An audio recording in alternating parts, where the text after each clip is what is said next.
Então, nesse momento, vamos serenando nossos corações, sintonizando com esse ambiente que nós estamos nesse momento. Vamos primeiramente saudar o nosso guia espiritual, companheiro dessa jornada. Vamos saudar Maria de Nazaré, a nossa mãe espiritual, que nos recebe de braços abertos e com seu carinho de mãe nos conduz até seu Filho Jesus, nosso irmão fraterno, que também nos recebe de braços abertos e nos abençoa. E juntos vamos até Deus Pai Todo-Poderoso, Pai de infinita bondade e misericórdia, a quem humildemente dizemos: Pai nosso que estais nos céus, santificado seja o vosso nome, venha a nós o vosso reino, seja feita a tua vontade, assim na terra como nos céus. O pão nosso de cada dia nos dai hoje, perdoai as nossas dívidas, assim como nós perdoamos os nossos devedores. Não nos deixe cair em tentação e livra-nos de todo mal, que assim seja.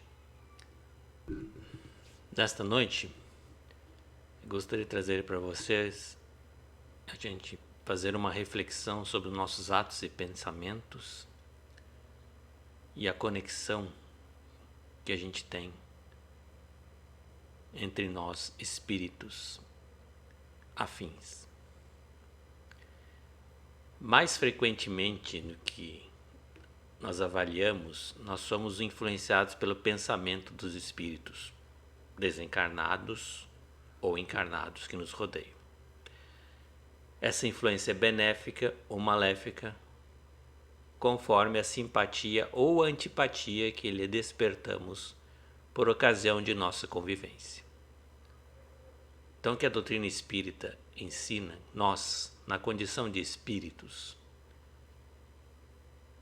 toda vez que nós pensamos, nós emitimos ondas que são captadas por entidades, seja no plano físico, seja no plano espiritual. Obviamente que no plano físico, essa sintonia é um pouco mais difícil por causa do nosso corpo, que serve de certa forma de barreira. Mas a sintonia entre nós e os espíritos que estão no plano espiritual é muito grande, porque já não tem essa barreira que impede essa sintonia. Quando a gente desencarna, nós não nos livramos das pessoas que a gente considerou adversário ou que elas nos consideraram adversários. Geralmente o que acontece é que um espírito que está obstinado, com desejo de alguma vingança por uma pessoa que ainda está encarnada, ele sente mais facilidade de perturbar essa pessoa do que se ele tivesse encarnado, porque ele está livre do corpo físico e, portanto, com mais condições de estar associado àquela pessoa que ainda está na carne. Então, esses casos que a gente chama de obsessão foram muito estudados pelo Allan Kardec, nosso codificador da doutrina espírita, e nesse estudo ele categorizou essa questão da obsessão, desde uma obsessão simples até as coisas mais fortes, que chegam até a subjugação da pessoa por esses espíritos que na verdade são adversários, que se sentem prejudicados por um ato que a gente fez nessa vida e que o prejudicou, e ele sente nesse direito, como a gente chama, de praticar a justiça pelas próprias mãos, ou seja, de fazer a vingança. Então Jesus já nos alertava no Evangelho de São Mateus, no capítulo 5, no versículo 25 e 26, ele nos advertia que a gente se deve se conciliar depressa com o teu adversário enquanto estás no caminho com ele, para que não aconteça que o adversário te entregue ao guarda e sejas lançado na prisão. Em verdade te digo que de maneira nenhuma sairás dali enquanto não pagares o último ceitil.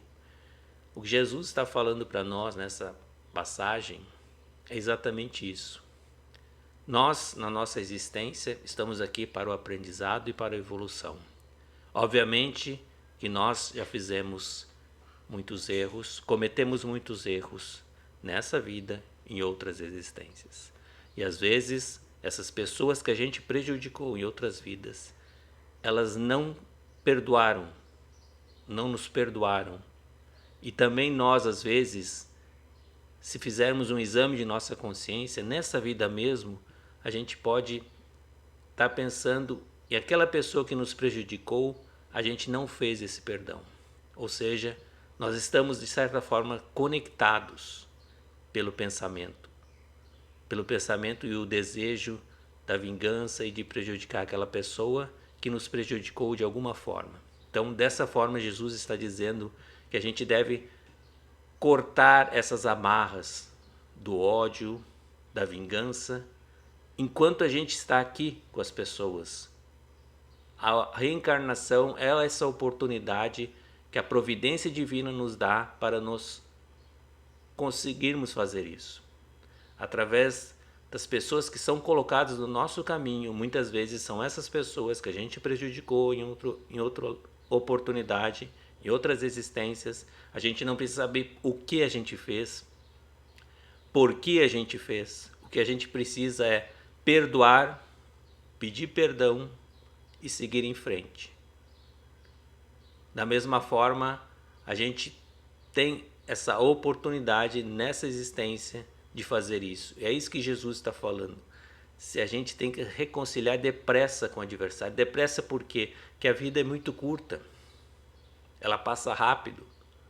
E muitas vezes as pessoas no seu leito de morte, ou mesmo nas comunicações que o centro espírita recebe depois da vida, são pessoas se arrependendo do tempo que perderam, de deixaram de fazer essa reconciliação, de terem saído da vida física para o plano espiritual com esse peso na consciência, de não ter feito essa reconciliação com aquela pessoa que tinha prejudicado, ou aquelas desavenças que ficaram uma existência toda. Às vezes não se falam mais durante vários anos, tornam-se inimigos.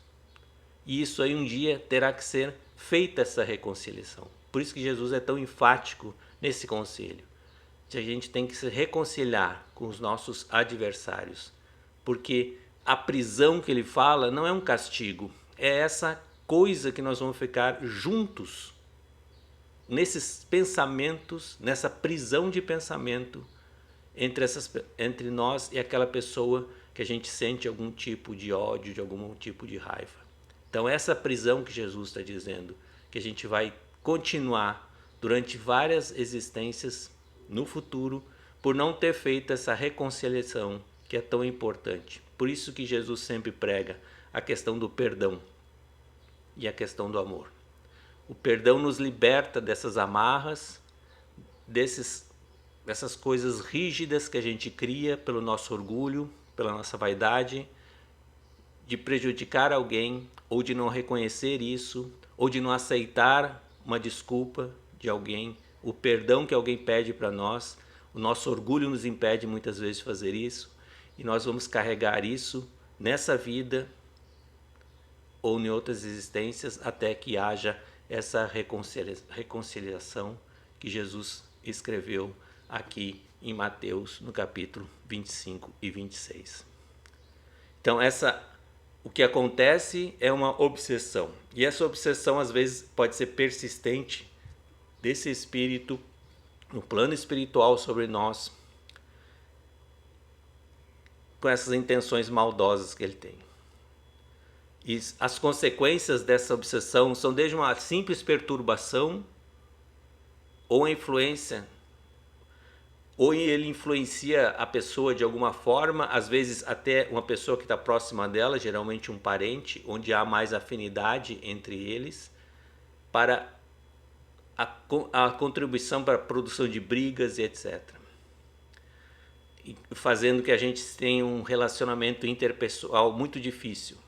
E em casos mais graves dessa influência, dessa obsessão, levando a pessoa, nós, até a doença mental ou orgânica.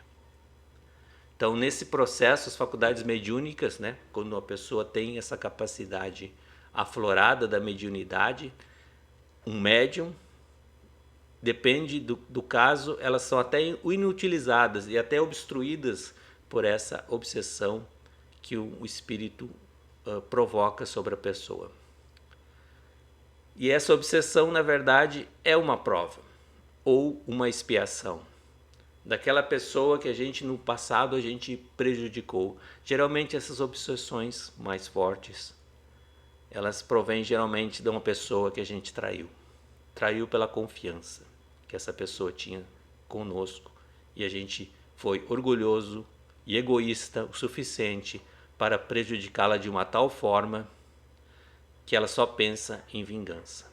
Então, na verdade, quando ocorre, Deus permite que haja essa obsessão para nós termos um aprendizado com isso, para que nós nos melhoremos, nos façamos uma reforma interior, um autoconhecimento para ver o que a gente está errando, para que a gente possa melhorar. E para a gente se libertar dessas obsessões, é fundamental que a gente comece a nos melhorar.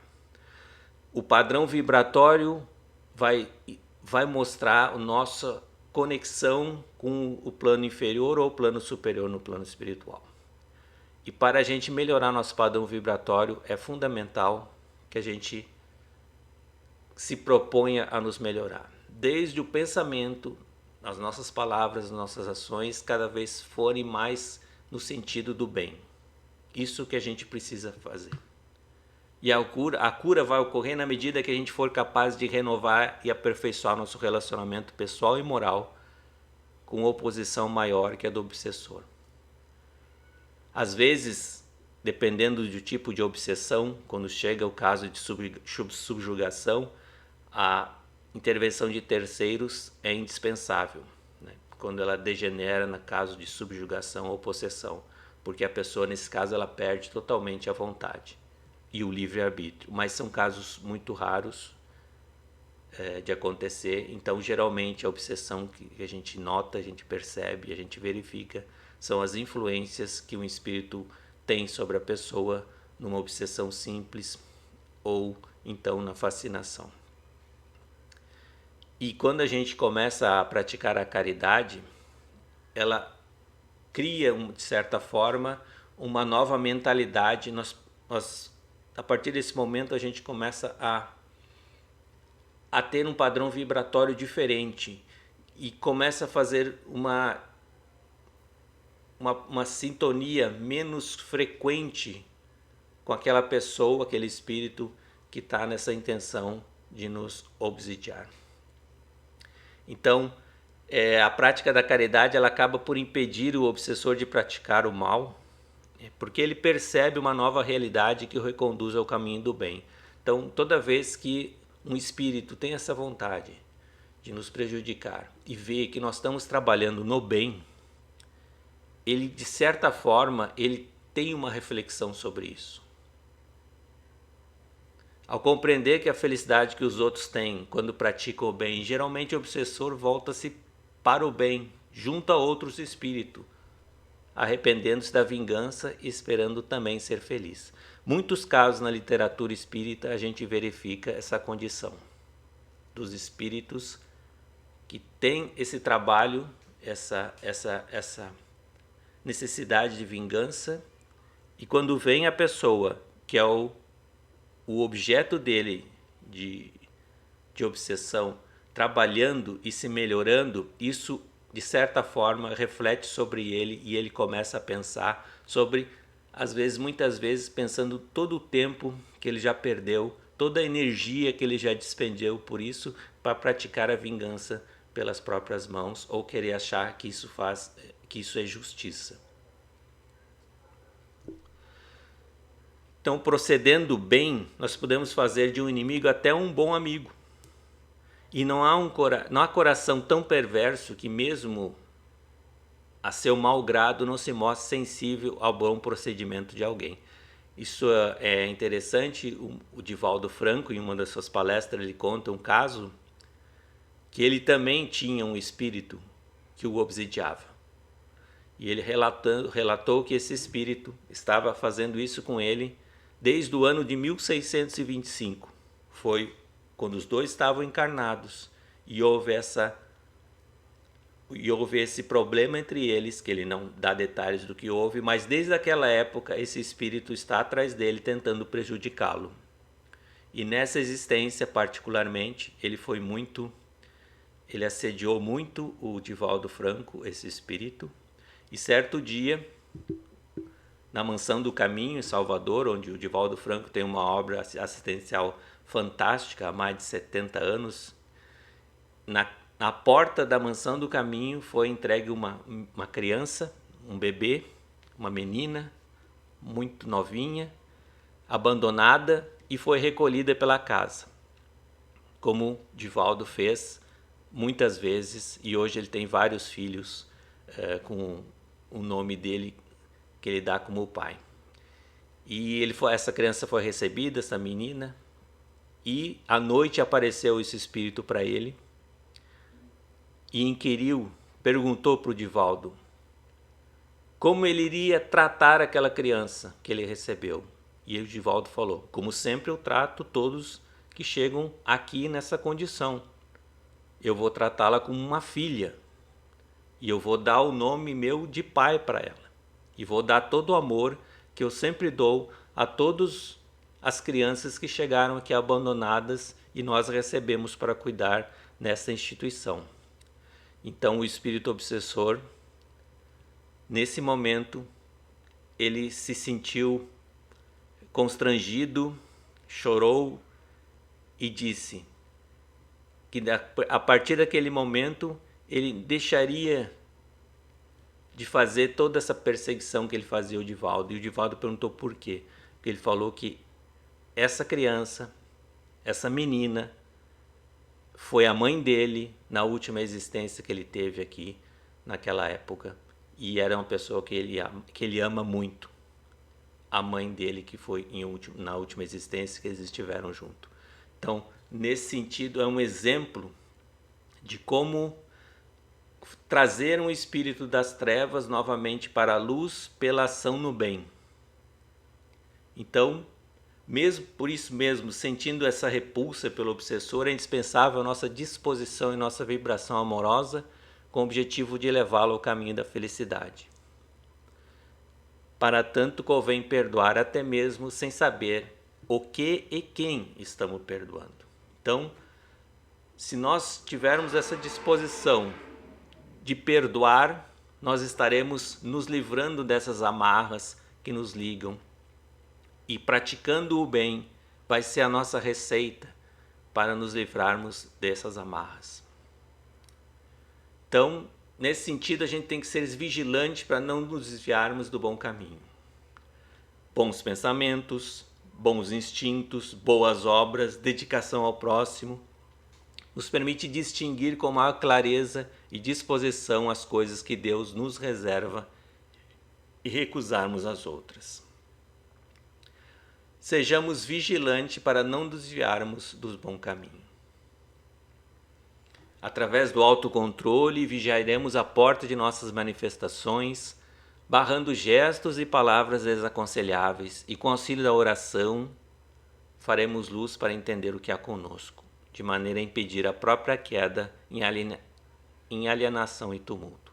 Finalizando essa mensagem desta noite, gostaria de trazer essa mensagem da nossa melhoria pessoal como uma barreira que a gente cria para evitarmos a influência dos maus pensamentos que vêm de fora de nós e que são muito influentes muitas vezes porque a gente não se dá conta, porque a gente não tem esse autocontrole, esse autoconhecimento.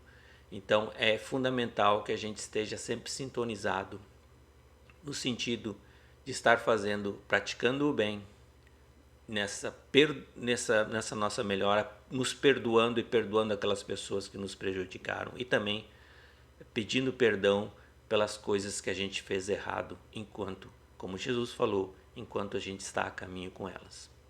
Então, essa é a mensagem que eu gostaria de trazer essa noite sobre a questão da perturbação e da influência que nós temos entre os espíritos no plano físico e no plano espiritual. Muito obrigado. Então, vamos nesse momento, novamente, serenando nossos corações. Vamos agradecer a Deus, a Jesus, a Maria de Nazaré e ao nosso guia espiritual. E vamos nesse momento tirar nossos corações, nossas melhores vibrações de amor para enviar a todo o planeta Terra em nome da paz. Vamos enviar essas vibrações a todas as pessoas, nossos amigos, nossos familiares, aquela pessoa que vem na nossa mente nesse momento. Vamos pedir que essas vibrações retornem para nós, para que nós continuemos nesse trabalho de autoajuda, de autoconhecimento e de melhoria pessoal. Que a gente possa estar sempre auxiliado pelos bons amigos espirituais. E vamos deixar que a espiritualidade leve essas vibrações a quem mais necessite. Muito obrigado. Boa noite a todos.